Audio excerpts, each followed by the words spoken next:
Hallelujah. ಸಂದೇಶಕ್ಕಾಗಿ ದಾನಿಯೇಲ 1:8 ವಾಕ್ಯ.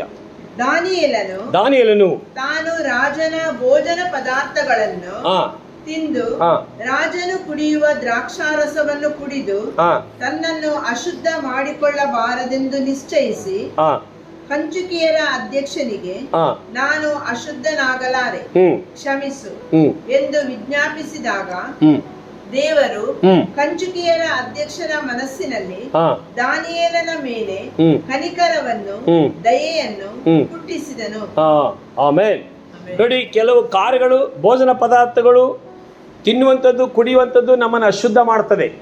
ದೇವರ ಮಕ್ಕಳಿಗೆ ಯಾವುದು ಅಶುದ್ಧ ಅಲ್ಲ, ಓಕೆ. ಆದರೆ ಅದು ಇಂಥ ವಸ್ತುವೆ, ಇದರ ವಸ್ತುವೆ ಅಂತ ನಿನಗೆ ಪರ್ಟಿಕ್ಯುಲರ್ ಆಗಿ ಗೊತ್ತಾದಾಗ, ಅದು ಇಂಥ ಕಾರ್ಯದ ವಸ್ತುವೆ ಅಂತ ಗೊತ್ತಾದಾಗ ನೀನು ಎಚ್ಚರಿಕೆ ಆಗಿರಬೇಕು. ಗೊತ್ತಾದ್ಮೇಲೆ ಅದನ್ನು ಮಾಡೋಕ್ಕೆ ಹೋಗಬಾರ್ದು. ತಿಳಿಯದೆ ತಿನ್ನುವಾಗ, ತಿಳಿಯದೆ ಮಾಡುವಾಗ ಅದು ಕ್ಷಮೆ ಇರ್ತದೆ. ತಿಳಿದು ಮಾಡುವಾಗ, ಗೊತ್ತಾಗಿ ಮಾಡುವಾಗ ಕ್ಷಮೆ ಇರಲ್ಲ. ಯಾಕಂದರೆ ನಾವು ಬೇಕೆಂದು ಮಾಡುವ ಪಾಪ, ತಿಳ್ಕೊಂಡು ಮಾಡುವಂಥ ಪಾಪ. ಯಾರಿಗೋಸ್ಕರವೂ ನೀವು ಅಂಥ ತಪ್ಪುಗಳನ್ನು ಪಾಪ ಮಾಡಬಾರ್ದು. ನೋಡಿ, ವಾಕ್ಯ ಏನಿರ್ತದೆ, ದೇವರು ಯಾವುದಕ್ಕೆ ಅನುಮತಿ ಕೊಡೋದಿಲ್ವೋ ವಾಕ್ಯಕ್ಕೆ, ಅದನ್ನು ದೇವ್ರ ಮಕ್ಕಳು ಮಾಡಬಾರ್ದು. ಅದು ತಂದೆಯಲ್ಲ, ತಾಯಿಯಲ್ಲ. ನೋಡಿ, ಮ್ಯಾಥ್ಯೂ 12:46, ಮತ್ತೆ 12:46. ಆತನು ಜನರ ಗುಂಪುಗಳ ಸಂಗಡ ಇನ್ನೂ ಮಾತಾಡುತ್ತಿರುವಾಗ ಆತನ ತಾಯಿಯು ತಮ್ಮಂದಿರು ಆತನನ್ನು ಮಾತಾಡಿಸಬೇಕೆಂದು ಹೊರಗೆ ನಿಂತಿದ್ದರು. ಆಗ ಒಬ್ಬನು, ಇಗೋ, ನಿನ್ನ ತಾಯಿಯು ನಿನ್ನ ಸಹೋದರರು ನಿನ್ನನ್ನು ಮಾತಾಡಿಸಬೇಕೆಂದು ಹೊರಗೆ ನಿಂತಿರುತ್ತಾರೆ ಅಂದನು. ಅದಕ್ಕೆ ಯೇಸು ಹೇಳ್ತಾರೆ, ಆ ಮಾತು ಹೇಳಿದವನಿಗೆ ನನಗೆ ತಾಯಿ ಯಾರು, ನನಗೆ ಸಹೋದರರು ಯಾರು, ಸಹೋದರಿ ಯಾರು ಎಂದು ಹೇಳಿ ಶಿಷ್ಯರ ಕಡೆಗೆ ಕೈ ತೋರಿಸಿ ಇಗೋ ನನ್ನ ತಾಯಿ, ನನ್ನ ಸಹೋದರರು ಪರಲೋಕದಲ್ಲಿರುವ ನನ್ನ ತಂದೆ ಚಿತ್ತಂತೆ ನಡೆಯುವವನೇ ನನಗೆ ತಮ್ಮನು ತಂಗಿಯು ತಾಯಿಯೂ ಆಗಬೇಕು. ಆಮೇಲೆ ಹೇಳಿ, ಅಲ್ಲಿ ಹೊರಗಡೆ ಯಾರು ಬಂದು ನಿಂತಿದ್ದಾರೆ? ತಂದೆ ತಾಯಿ ಎಲ್ಲ ಬಂದು ನಿಂತಿದ್ದಾರೆ. ಯೇಸು ಯಾವುದಕ್ಕೆ ಪ್ರಾಮುಖ್ಯತೆ ಕೊಡ್ತಾ ಇದ್ದಾರೆ? ಸಂಬಂಧಗಳಿಗೆ ಅಲ್ಲ, ದೇವರ ಚಿತ್ತಕ್ಕೆ ಪ್ರಾಮುಖ್ಯತೆ ಕೊಡ್ತಾರೆ. ಇವತ್ತು ದೇವರ ಮಕ್ಕಳು ಲೋಕದಲ್ಲಿ ಸಂಬಂಧಗಳಿಗೆ ಪ್ರಾಮುಖ್ಯತೆ ಕೊಡ್ತೇವೆ, ದೇವರ ಚಿತ್ತವನ್ನು ವಿರೋಧಿಸ್ತೇವೆ. ದೇವರ ಚಿತ್ತಗಳಿಗೆ ಅವಿಧೇಯರಾಗ್ತೇವೆ, ಸಂಬಂಧಗಳಿಗೆ ವಿಧೇಯರಾಗ್ತೇವೆ. ಇವತ್ತು ಸಂಬಂಧ ಬೇಕು, ದೇವರ ಚಿತ್ತಕ್ಕೆ ಅನುಗುಣವಾದ ಕಾರ್ಯಗಳನ್ನು ಮಾಡುವಾಗ ಮಾತ್ರ ಬೇಕು. ದೇವರ ಚಿತ್ತಕ್ಕೆ ವಿರುದ್ಧವಾದ ರೀತಿ ನಡ್ಕೊಳ್ಳುವಾಗ ಸಂಬಂಧಗಳ ಸಹವಾಸ ನೀವು ಮಾಡಬಾರ್ದು. ಯಾಕೆಂದರೆ ಅವರ ಹಾಗೆ ನಾವಲ್ಲ, ನಾವು ದೇವರಿಂದ ಕರೆಯಲ್ಪಟ್ಟವರು, ದೇವರಿಂದ ಆರಿಸಲ್ಪಟ್ಟವರು. ಆಮೇಲೆ ಹೇಳಿ, ಕರೆಯಲ್ಪಟ್ಟು ಆರಿಸಲ್ಪಟ್ಟವರಾಗಿ ಪ್ರತ್ಯೇಕವಾಗಿರಬೇಕು. 2 ಕೊರಿಂಥ 6:14-15. ನೀವು ಕ್ರಿಸ್ತ ನಂಬಿಕೆ ಇಲ್ಲದವರೊಂದಿಗೆ, ಕ್ರಿಸ್ತ ನಂಬಿಕೆ ಅಂದ್ರೆ ಅವರಿಗೆ ನಂಬಿಕೆನೇ ಇಲ್ಲ, ಅವರು ದೇವರ ಚಿತ್ತವನ್ನ ಮಾಡೋದೇ ಇಲ್ಲ, ದೇವರ ಚಿತ್ತಕ್ಕೆ ವಿರುದ್ಧವಾಗಿ ಜೀವನ ಮಾಡ್ತಾ ಇರ್ತಾರೆ, ದೇವರ ವಾಕ್ಯಕ್ಕೆ ವಿರುದ್ಧವಾಗಿ ಜೀವನ ಮಾಡ್ತಾ ಇರ್ತಾರೆ. ಕ್ರಿಸ್ತ ನಂಬಿಕೆ ಇಲ್ಲದವರೊಂದಿಗೆ ಸೇರಿ ಇಜ್ಜೋಡಾಗಬೇಡಿರಿ. ಧರ್ಮಕ್ಕೂ ಅಧರ್ಮಕ್ಕೂ ಜೊತೆ ಏನು, ಬೆಳಕಿಗೂ ಕತ್ತಲೆಗೂ ಐಕ್ಯವೇನು, ಕ್ರಿಸ್ತನಿಗೂ ಸೈತಾನನಿಗೂ ಒಡನಾಟವೇನು, ನಂಬುವವನಿಗೂ ನಂಬದೇ ಇರುವವನಿಗೂ ಪಾಲುಗಾರಿಕೆ ಏನು, ದೇವರ ಮಂದಿರಕ್ಕೂ ವಿಗ್ರಹಗಳಿಗೂ ಒಪ್ಪಿಗೆ ಏನು. ಮುಂದೆ ನಾವು ಜೀವ ಸ್ವರೂಪನಾದ ದೇವರ ಮಂದಿರವಾಗಿದ್ದೇವಲ್ಲ. ಇದರ ಸಂಬಂಧವಾಗಿ ದೇವರು, ನಾನು ಅವರಲ್ಲಿ ವಾಸಿಸುತ್ತಾ ತಿರುಗಾಡುವೆನು, ನಾನು ಅವರಿಗೆ ದೇವರಾಗಿರುವೆನು, ಅವರು ನನಗೆ ಪ್ರಜೆಯಾಗಿರುವರು ಎಂದು ಹೇಳಿದ್ದಾನೆ. ಆದ್ದರಿಂದ ಅನ್ಯ ಜನರ ಮಧ್ಯದಲ್ಲಿಂದ ಹೊರಟು ಬಂದು ಪ್ರತ್ಯೇಕವಾಗಿದೆ. ದೇವರ ವಾಕ್ಯ ಅಂತವರ ಮಧ್ಯದಲ್ಲಿಂದ, ಅಂತವರ ಕಾರ್ಯಗಳಿಂದ ನೀವು ಹೊರಟು ಬಂದು ಪ್ರತ್ಯೇಕವಾಗಿರ್ಬೇಕು. ನಾವು ತಾಯಿಯಲ್ಲ, ತಂದೆಯಲ್ಲ, ಒಡ ಹುಟ್ಟಿದಲ್ಲ, ಬಂಧು ಬಳಗ. ಹೋಗ್ಲಿ ಅಂದ್ರೆ ಪಾಪ ಬೇಗ ಮಾಡ್ಕೊಳ್ತಾರೆ, ಹೋಗ್ಲಿ ಅಂದ್ರೆ ಪಾಪ ಅವ್ರಿಗಲ್ಲ, ಪಾಪ ನನಗಾಗೋದು ಪಾಪ, ನಮಗಾಗೋದು ಪಾಪ, ನಾವು ಮಾಡೋದು ಪಾಪ. ಅದು ಪ್ರೈಸ್ ಗಾಡ್. ಒಂದು ಸಾರಿ ಸತ್ಯ ತಿಳ್ಕೊಂಡ್ಮೇಲೆ ಆ ಸತ್ಯಕ್ಕೆ ಪ್ರಾಣ ಕೊಡ್ಲಿಕ್ಕೆ ರೆಡಿ ಇರಬೇಕು. ಸತ್ಯ ಅನ್ನೋದು ಸತ್ಯನೇ. ಇವತ್ತು ಸತ್ಯವನ್ನು ನಂಬಿ ಜೀವಿಸಿದ್ರೆ ಆ ಸತ್ಯ ಕೊನೆಯವರೆಗೂ ನಮ್ಮನ್ನು ಸತ್ಯದಲ್ಲಿಯೇ ನಡೆಸುತ್ತೆ. ಇವತ್ತು ಸತ್ಯ ನಂಬಿದ್ದೇವೆ, ಬಟ್ ಜೀವಿತ ಬಂದು ಹೊರಗಡೆ ಇದ್ದೇವೆ. ಇವತ್ತು ನಾವು ಹೊರಗಡೆನೇ ಜೀವನ ಮಾಡ್ತಾ ಇರ್ತೇವೆ. ಇವತ್ತು ಸತ್ಯವನ್ನು ನಂಬಿ ನೀವು ಹೊರಗಡೆ ಜೀವನ ಮಾಡುವಾಗ ಸತ್ಯ, ಆ ಜೀವಿತ ಸತ್ಯದಲ್ಲಿ ನಮ್ಮನ್ನು ಸೇರಿಸೋದಿಲ್ಲ. ಅರ್ಥ ಆಯ್ತಲ್ವಾ? ನನ್ನ ಜೀವಿತ ಯಾವುದಲ್ಲಿ ಇದೆ ಅದರಲ್ಲೇ ಅದರ ಸಂಬಂಧಪಟ್ಟ ಸ್ಥಳಕ್ಕೆ ನಾನು ಹೋಗ್ಬೇಕಾಗುತ್ತೆ. ಆದರೆ ಸತ್ಯದಲ್ಲಿ ನಡೆಯುವಾಗ, ಸತ್ಯ ಏನನ್ನು ಹೇಳ್ತಾ ಅದರಲ್ಲಿ ನಡೆಯುವಾಗ ಆ ಸತ್ಯ ನೀನು ಎಲ್ಲಿ ಕರ್ಕೊಂಡೋಗಿ ಸೇರಿಸುತ್ತೆ ಅಂತ ವಾಕ್ಯ ಹೇಳುತ್ತೆ, ಅಲ್ಲೇ ಕರ್ಕೊಂಡೋಗಿ ಸೇರಿಸುತ್ತೆ. ಅಂದರೆ ನಾವು ನಡೆಯುವ ರೀತಿ ನೀತಿಗಳ ಮೇಲೆ, ಮಾಡುವ ಕಾರ್ಯಗಳ ಮೇಲೆ ಡಿಪೆಂಡ್ ಆಗಿರುತ್ತೆ ನಮ್ಮ ಫೈನಲ್ ತೀರ್ಪು, ಜಡ್ಜ್ಮೆಂಟ್. ನನ್ನ ಜೀವಿತ ಏನಾಗ್ತದೆ, ನಾನು ಎಲ್ಲಿರ್ತೇನೆ ಎಂಬುದಾಗಿ. ಅದಕ್ಕೆ ನಾನು ಹೇಳ್ತೇನೆ, ಇವತ್ತು ನನ್ನ ಆತ್ಮ ನಾಶ ಆಗುವುದಕ್ಕೆ ನಾನು ಒಪ್ಪಿಸಿ ಕೊಡಲೇಬಾರದು. ಯಾರ ತಂದೆಯ ನಿಮಿತ್ತವೋ ತಾಯಿ ನಿಮಿತ್ತವೋ ಬಂಧು ಬಳಗ ನಿಮಿತ್ತ ನನ್ನ ಆತ್ಮ ನರಕಕ್ಕೆ ಹೋಗಬಾರದು. Praise God. ಇಲ್ಲಿ ಯೇಸುಸ್ವಾಮಿ ತಂದೆ ತಾಯಿಗೆ ಪ್ರಾಮುಖ್ಯತೆ ಕೊಡ್ತಲ್ಲ ದೇವರ ಚಿತ್ತವನ್ನು ನೋಡಿ ಶಿಷ್ಯರ ಕೈ ತೋರಿಸ್ತಾ ಇದ್ದಾರೆ. ನೋಡಿ, ಅವರ ಕಡೆ ಕೈ ತೋರಿಸಿ ನಾನು ತಂದೆ ಚಿತ್ತಂತೆ ನಡೆಯುವವರೇ ನನಗೆ ತಂದೆ ತಾಯಿ, ನನಗೆ ಬಂಧು ಬಳಗ ಅಂತ ಹೇಳ್ತಾ ಇದ್ದಾರೆ. ಆಮೇಲೆ ಹೇಳಿ, ಆಗ ಇವತ್ತು ದೇವರ ಮಕ್ಕಳ ನಾವುಗಳು ಒಂದು ಸಾರಿ ಸತ್ಯ ನಂಬಿದ ಮೇಲೆ, ಸತ್ಯದಲ್ಲಿ ಜೀವಿಸಿದ ಮೇಲೆ, ಸತ್ಯ ತಿಳ್ಕೊಂಡ ಮೇಲೆ ಸತ್ಯವನ್ನು ಕೊಂಡುಕೊಳ್ಬೇಕು, ನಾವು ಮಾರಿಬಿಡಬಾರ್ದು. ಜ್ಞಾನೋಕ್ತಿ 23:23. ಸತ್ಯವನ್ನು ಎಂದರೆ ಜ್ಞಾನ, ಸುಶಿಕ್ಷೆ, ವಿವೇಕವನ್ನು ಕೊಂಡುಕೋ, ಮಾರಿ ಬಿಡಬಾರ್ದು. ಮಾರಿ ಬಿಡುವಂತ ಜೀವಿತ ಆಗಬಾರ್ದು ನಮ್ಮದು, ನಮ್ಮನ್ನು ಮಾರ್ಕೊಳ್ಬಾರ್ದು. Praise God. ಸತ್ಯವನ್ನು ಮಾರ್ಬಿಡಬಾರ್ದು, ನಮ್ಮನ್ನು ಮಾರ್ಕೊಳ್ಬಾರ್ದು. ಕಷ್ಟವೋ ಸುಖವೋ ಒಂದು ಸಾರಿ ನೇಗಿಲಿನ ಮೇಲೆ ಕೈ ಇಟ್ಟಿದ್ದೇವೆ ಅಷ್ಟೇ. ನಾವೊಂದು ಹಾಡಾಡಿದ್ವಿ, ಜಯಧ್ವಜ ಹಿಡಿಯೋಣ. ಯೇಸುವಿನ ಹಿಂದೆ ಹೋಗುವೆ, ಗುಡ್ಡ ಕಾಡು ಆದರೇನು, ಯೇಸುವಿನ ಹಿಂದೆ ಹೋಗುವೆ, ಗುಡ್ಡ ಕಾಡು ಆದರೇನು, ನೇಗಿಲ ಹಿಡಿದಿರುವೆ, ನಾ ತಿರುಗಿ ನೋಡಲರೆ, ನೇಗಿಲ ಹಿಡಿದಿರುವೆ, ನಾ ತಿರುಗಿ ನೋಡಲರೆ. ಓ ಜಯಧ್ವಜ ಹಿಡಿಯೋಣ, ನಾವು ವೀರರಾಗಿ ಸಾಗೋಣ. ಆ ಜಯಧ್ವಜ ಹಿಡಿಯೋಣ, ನಾವು ವೀರರಾಗಿ ಸಾಗೋಣ. ನಾನು ಎನಿಸ್ತೇನೆ, ಹಾಡನ್ನು ಸುಮ್ಮನೆ ಕೊಡಲಿಲ್ಲ ಅಂತೇಳಿ ಯೇಸುಸ್ವಾಮಿ. ಆರಾಧನೆಗೆ ಹಾಡದ ಯೇಸುಸ್ವಾಮಿ ಸುಮ್ಮನೆ ಕೊಟ್ಟಿಲ್ಲ. ಇದು ಜಯಧ್ವಜ ಹಿಡಿಯುವಂಥ ಅನುಭವ ಯಾವಾಗ? ಒಬ್ಬ ಜಯಧ್ವಜ ಹಿಡ್ಕೊಂಡು ನಡೆಯುವಂಥ ಒಬ್ಬ ಮಿಲಿಟರಿ ಸೈನಿಕ ವೀರ ಹೇಗಿರ್ತಾನೆ, ಅವನ ಎದೆಗಿದೆಲ್ಲ ಮುಂದೆ ಬಿಟ್ಟು ಸ್ಟ್ರೈಟ್ ಆಗಿರ್ತಾನೆ. ಓಕೆ, ಯಾಕೆ? ಅವನು ಅದಕ್ಕೆ ಸಿದ್ಧನಾಗಿ ರೆಡಿಯಾಗಿರ್ತಾನೆ. ಇವತ್ತು ದೇವರ ಮಕ್ಕಳುಗಳು ಕೂಡ ಸತ್ಯದಲ್ಲಿ ನೀನು ನಡೆಯೋದಾದರೆ ಎಲ್ಲಿ ಕೂಡ ನೀನು ಎದೆನ ಮುಂದೆ ಬಿಟ್ಟು ಒಬ್ಬ ಸೈನಿಕನಾಗಿ ಮುಂದೆ ಧೈರ್ಯವಾಗಿ ನೀನು ಹೋಗಬಹುದು. ಆದರೆ ವಾಕ್ಯಕ್ಕೆ ವಿರುದ್ಧವಾಗಿ ನೀನು ಜೀವಿಸುವಾಗ ಎಲ್ಲಿ ಹೋದು ತಲೆ ಬಗ್ಗುವಂಥ ಸನ್ನಿವೇಶ ಬರ್ತದೆ, ಗೊತ್ತುಂಟಾ? ಹಲ್ಲೆಲೂಯಾ. ಅದೇ ನೀ ವಾಕ್ಯಕ್ಕೆ ಒಪ್ಪಿಸಿಕೊಂಡು ವಿಧೇಯನಾಗಿ ನಡೆ, ನೀ ಎಲ್ಲಿ ಹೋದ್ರು ತಲೆ ಎತ್ತಿ ನಡೆಯುವುದು. ಕಾಯನೇ, ಯಾಕೆ ನಿನ್ನ ತಲೆ ಬಗ್ಗಿತು? ಕಾಯನೇ, ಯಾಕೆ ನಿನ್ನ ತಲೆ ಯಾಕೆ ಬಗ್ಗಿತು? ತಪ್ಪು ಮಾಡಿ ಹೇಗೆಲ್ಲ ಕೊಂದಾಕಿದ್ದಾನೆ, ಪಾಪ ಮಾಡಿದ್ದಾನೆ, ಅವನು ದೇವ್ರ ಚಿತ್ತಿಗೆ ವಿರುದ್ಧವಾಗಿ ನಡ್ಕೊಂಡಿದ್ದಾನೆ.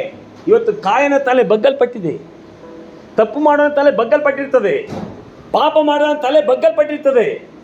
ಆದರೆ ಧೈರ್ಯವಾಗಿ ವಾಕ್ಯಕ್ಕೆ ವಿಧೇಯನಾಗಿ ಚಿತ್ತಕ್ಕೆ ವಿಧೇಯ ನಡೆಯುವವನು ಒಂದು ಸೈನಿಕನಾಗಿ ಜಯಧ್ವಜದೊಂದಿಗೆ ಮುಂದೆ ಹೋಗೋನಾಗಿದೆ. ಆಮೇಲೆ ಹೇಳ್ರಿ, ಇವತ್ತು ನಮ್ಮ ಜೀವಿತ ಹೇಗಿರ್ಬೇಕಂದ್ರೆ ಶಿಸ್ತನು ಸಿಂಹದಂತೆ ಧೈರ್ಯವಾಗಿರ್ತಾನೆ. ದೇವರ ಮಕ್ಕಳು ಸಿಂಹದಂತೆ ಧೈರ್ಯವಾಗಿರ್ಬೇಕು. ಯಾಕೆ ಗೊತ್ತಾ? ಪಾಪ ಮಾಡಿದ್ರೆ ನೀನು ಭಯ ಪಡಬೇಕು. ಪಾಪ ಮಾಡಿದ್ರೆ ಯಾಕೆ ಭಯ ಪಡಬೇಕು? ನೀನು ತಪ್ಪು ಮಾಡಿದ್ರೆ ಭಯ ಪಡಬೇಕು, ನೀನು ತಪ್ಪು ಮಾಡಿದ್ರೆ ಯಾಕೆ ಭಯ ಪಡಬೇಕು? ಹಲ್ಲೆಲೂಯಾ.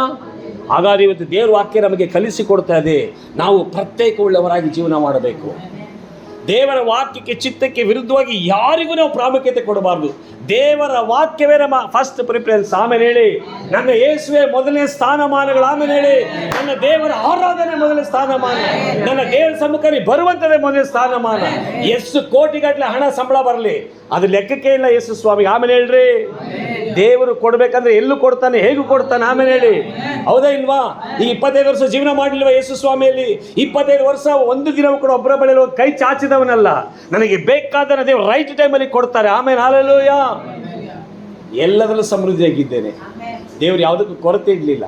ಕಾರಣ, ಪ್ರಿಯನೇ, ನೀನು ಆತ್ಮಿಕ ವಿಷಯ ಅಭಿವೃದ್ಧಿ ಹೊಂದಿರೋ ಪ್ರಕಾರವಾಗಿ ನೀನು ಎಲ್ಲ ವಿಷಯ ಅಭಿವೃದ್ಧಿ ಆಗಿರ್ಬೇಕಂತ ನಾನು ಪ್ರಾರ್ಥಿಸಿ. ಆಮೇಲೆ ಹೇಳ್ರಿ, ಹಾಗಾದರೆ ಆತ್ಮಿಕ ಮಂಡಲದಲ್ಲಿ ನಾವು ಅಭಿವೃದ್ಧಿ ಹೊಂದ್ಕೊಂಡು ಚಿತ್ತಂತೆ ನಡೆಯುವಾಗ ಎಲ್ಲ ವಿಷಯದಲ್ಲೂ ನೀನು ಅಭಿವೃದ್ಧಿ ಆಗಲಿಕ್ಕೆ ಸಾಧ್ಯವೇ ಸಾಧ್ಯ.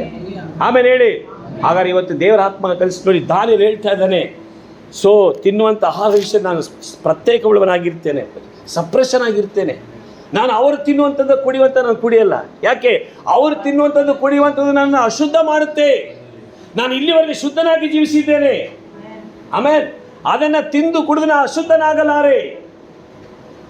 ಇವತ್ತು ಯಾವಾಗ ದೇವರ ಚಿತ್ತದಂತೆ ಜೀವಿತ ಮಾಡಲಿಕ್ಕೆ ನಿಮ್ಮನ್ನು ಒಪ್ಪಿಸಿಕೊಟ್ಟು ನಡೀತಿರೋ, ನೀವು ಎಲ್ಲೇ ಹೋದರೂ ಯಾವ ರಾಜನ ಮೂಲಕವಾಗಿ, ಯಾವ ವ್ಯಕ್ತಿಯ ಮೂಲಕ, ಯಾವ ಮಂತ್ರಿಯ ಮೂಲಕವಾಗಲಿ ನಿಮಗೆ ಕೃಪೆ ದೊರಕುತ್ತೆ. ಯಾಕೆ? ಜ್ಞಾನೋಕ್ತಿ 21:1 ಎಂಥ ವ್ಯಕ್ತಿಯ ಮೂಲಕವಾಗಿ ನಿಮಗೆ ಕೃಪೆ ದೊರಕುತ್ತೆ, ಎಂಥ ವ್ಯಕ್ತಿಯ ಮೂಲಕ ನಿಮಗೆ ದಯ ದೊರಕುತ್ತೆ. ಕೃಪೆ ದೊರಕುವಾಗೆ, ದಯ ದೊರಕುವಾಗೆ, ಕರುಣೆ ದೊರಕುವಾಗೆ ಮಾಡುವವರು ಯಾರು? ಯೇಸು. 21:1 ರಾಜನ ಸಂಕಲ್ಪಗಳು ಯೆಹೋವನ ಕೈಯಲ್ಲಿ ನೀರಿನ ಕಾಲುವೆಗಳಂತೆ ಇದೆ. ಹಾಗಾದ್ರೆ ರಾಜನ ಸಂಕಲ್ಪ ಎಲ್ಲ ಯಾರ ಕೈಯಲ್ಲಿದೆ? ಯೆಹೋವನ ಕೈಯಲ್ಲಿ, ದೇವರ ಕೈಯಲ್ಲಿದೆ. ಆಮೇಲೆ ಹೇಳ್ರಿ, ಹೌದಾ ಇಲ್ವಾ? ಈ ಲೋಕದ ಪ್ರತಿಯೊಂದು ವ್ಯಕ್ತಿಯ ನಡೆ ನುಡಿ ಹಾಗೂ ಹೋಗಳು ಎಲ್ಲ ಕಂಟ್ರೋಲು ನನ್ನ ಯೇಸು ಯೇಸು ಯೇಸು. ಆಮೇಲೆ ಹೇಳಿ, ಇದನ್ನ ನಾವು ತಿಳ್ಕೊಂಡ್ರೆ ಸಾಕು. Praise God. ನಾನು ದೇವರ ಚಿತ್ತಕ್ಕೆ ವಿಧನಾಗಿ, ದೇವರ ವಾಕ್ಯಕ್ಕೆ ವಿಧನಾಗಿ ನಡೆಯುವಾಗ, ನಾನು ಸಮರ್ಪಿಸಿ ನಿಂತಾಗ ಅದನ್ನು ನೋಡುವ ಪರಲೋಕದ ದೇವರು ಕಂಚಿಕೆ ಮೂಲಕ ಮಾತ್ರವಲ್ಲ, ಪ್ರಧಾನಮಂತ್ರಿ ಮೂಲಕ ಮಾತ್ರವಲ್ಲ, ಮುಖ್ಯಮಂತ್ರಿ, ಯಾವುದೇ ವ್ಯಕ್ತಿ ಉನ್ನತ ಸ್ಥಾನಮಾನ ಪದವಿಯಲ್ಲಿರಲಿ, ಆ ವ್ಯಕ್ತಿಗಳ ಮೂಲಕವಾಗಿ ನಿಮಗೆ ದಯ ದೊರಕುವ ಹಾಗೆ, ಪ್ರೀತಿ ದೊರಕುವ ಹಾಗೆ, ಕರುಣೆ ದೊರಕುವ ಹಾಗೆ ಅವರ ಹೃದಯಗಳನ್ನು ಮಾರ್ಪಡಿಸುವ ದೇವರು ನನ್ನ ಯೇಸು ಆಗಿರ್ತ. ಆಮೇಲೆ ಹೇಳ್ರಿ, ಹಾಗೆ ನಮ್ಮ ಸಮರ್ಪಣೆ ತೀರ್ಮಾನ ಸರಿ ಇರಬೇಕು. ಏನಾಗಿರ್ಬೇಕು? ದೇವರ ವಾಕ್ಯದ ನುಡಿ. ಇವತ್ತು ದೇವರ ಮಕ್ಕಳು ಸಮರ್ಪಣೆ ತೀರ್ಮಾನ ದೃಢವಾಗಿ ನಿಲ್ಲಬೇಕು. ಸಮರ್ಪಣೆಯಲ್ಲಿ ನಿಂತಾಗ ನಿನಗೆ ಆರಂಭವಾಗುತ್ತೆ. 2 ತಿಮೋಥಿ 3:12 ವಾಕ್ಯ ಹೇಳ್ತದೆ. 2 ತಿಮೋಥಿ 3:12 ಕ್ರಿಸ್ತ ಯೇಸುವಿನಲ್ಲಿ ಸದ್ಭಕ್ತರಾಗಿ ಜೀವಿಸುವುದಕ್ಕೆ. ನೋಡಿ, ಕ್ರಿಸ್ತ ಯೇಸುವಿನಲ್ಲಿ ಸದ್ಭಕ್ತರಾಗಿ ಅಂದ್ರೆ ಯಥಾರ್ಥವಂತರಾಗಿ, ಪರಿಶುದ್ಧರಾಗಿ, ನೀತಿವಂತರಾಗಿ ತೀರ್ಮಾನದಲ್ಲಿ ಜೀವಿಸುವುದಕ್ಕೆ ಯಾರು ಮನಸ್ಸು ಮಾಡ್ತಾರೋ, ಮನಸ್ಸು ಮಾಡುವವರೆಲ್ಲರೂ ಹಿಂಸೆಗೊಳಗಾಗುವರು. ಎಷ್ಟೇ ಹಿಂಸೆಗಳು ಬಂದು ಸಹಿಸಿಕೊಳ್ಳಿಕ್ಕೆ ದೇವರು ಕೃಪೆ ಕೊಡ್ತಾರೆ. I am ready. ಇಷ್ಟು ವರ್ಷ ಸಹಿಸಿದ್ದೇನೆ, ಇನ್ನು ಮುಂದೆ ಸಹಿಸ್ತೇನೆ. ಯಾಕೆ? ಆ ಹಿಂಸೆಗಳು ನಮಗೆ ಅನುಗ್ರಹವಾಗಿ, ಆಶೀರ್ವಾದವಾಗಿ ದೊರಕುತ್ತಂತೆ. ಅದು ವಾಕ್ಯ ನಿಮಗೆ ಗೊತ್ತಿರಬೇಕು. ಆಗ ನೀವು ಆಮೇಲೆ ಹೇಳ್ತೀರಿ, ರಿಸೀವ್ ಮಾಡ್ತೀರಿ.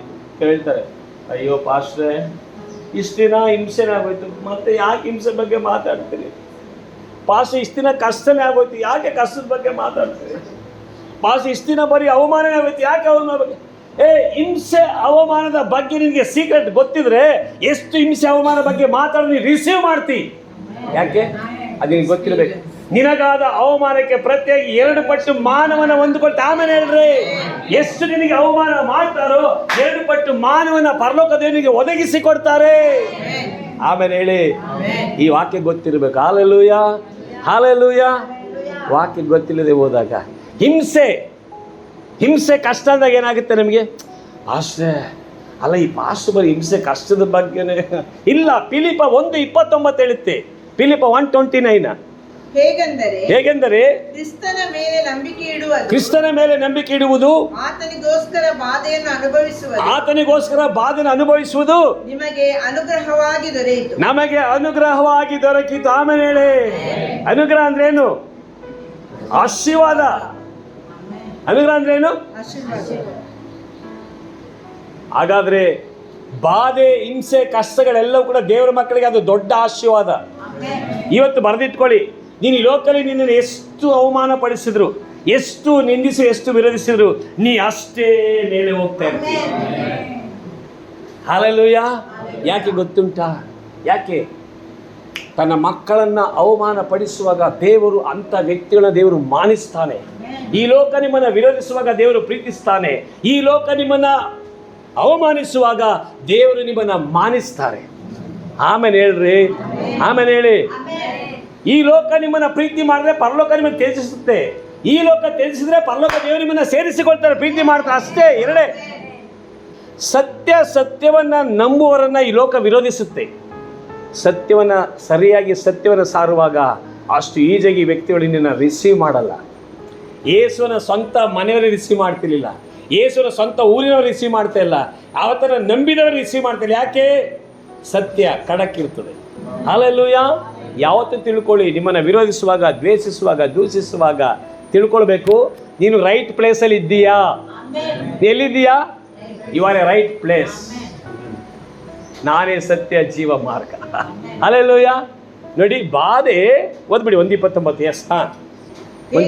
ಹೇಗೆಂದರೆ ಕ್ರಿಸ್ತನ ಮೇಲೆ ನಂಬಿಕೆ ಇಡುವುದು, ಕ್ರಿಸ್ತನ ಮೇಲೆ ನಂಬಿಕೆ ಇಡುವುದು, ಆತನಿಗೋಸ್ಕರ ಬಾಧೆಯನ್ನು ಅನುಭವಿಸುವುದು, ಆತನಿಗೋಸ್ಕರ ಬಾಧೆಯನ್ನು ಅನುಭವಿಸುವುದು ನಿಮಗೆ ಅನುಗ್ರಹವಾಗಿ ದೊರೆಯಿತು. ನಮಗೆ ಅನುಗ್ರಹವಾಗಿ ದೊರಕಿದೆ. ಬಾಧೆ ಯೇಸು ನಿಮಿತ್ತ, ಯೇಸು ನಂಬಿದ ನಿಮಿತ್ತ, ನಾವು ದೇವರನ್ನು ಆರಾಧಿಸುವ ನಿಮಿತ್ತ, ಪ್ರಾರ್ಥಿಸುವ ನಿಮಿತ್ತ ನಮಗೆ ಬಾಧೆಗಳು ಬರುತ್ತೆ, ಅವಮಾನಗಳು ಬರುತ್ತೆ, ನಿಂದೆಗಳು ಬರುತ್ತೆ, ಹಿಂಸೆಗಳು, ವಿರೋಧಿಸ್ತಾರೆ, ದ್ವೇಷಿಸ್ತಾರೆ, ದೂಷಿಸ್ತಾರೆ, ಚೀ ಥೂ ಎಂಬುದಾಗಿ ಹೇಳ್ತಾರೆ. ಆಮೇಲೆ ಹೇಳಿ, ಆದರೆ ಅದು ನಮಗೆ ಅನುಗ್ರಹವಾಗಿ ಮಾರ್ಪಡುತ್ತೆ.